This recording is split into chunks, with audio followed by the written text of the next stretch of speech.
اللہ تعالیٰ جب کسی بندے سے راضی ہوتا ہے، اللہ تعالیٰ جب کسی کو اپنا دوست بنا لیتا ہے تو اسے دو تحفے عطا فرماتا ہے۔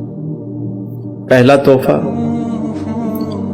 فرمایا لا خوف علیہم ولا ہم یحزنون۔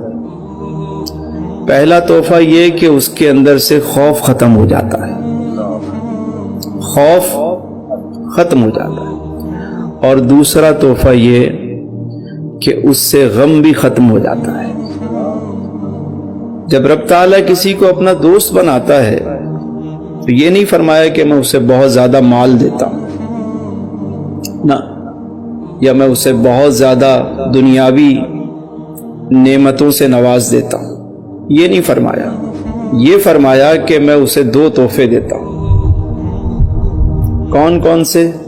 پہلا یہ کہ خوف ختم ہو جاتا ہے۔ انسان کا جو سب سے بڑا دشمن ہے نا وہ خوف ہے۔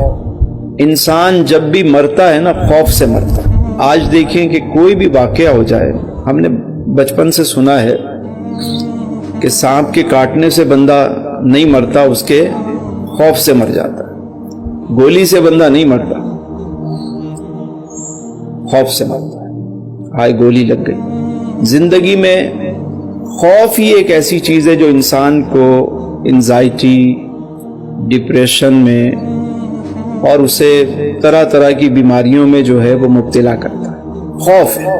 کسی کو نوکری جانے کا ڈر ہے، کسی کو یہ فکر ہے کہ کل کیا ہوگا، پرسوں کیا ہوگا، میرے بچوں کا کیا ہوگا، میرے بعد کیا ہوگا، کہ سارے طرح طرح کے خوف۔ لیکن جب بندہ رب کے ساتھ جڑ جاتا ہے تو اللہ تعالیٰ اسے یہ خوبصورت تحفہ عطا فرماتا ہے کہ اسے بے خوف کر دیتا ہے۔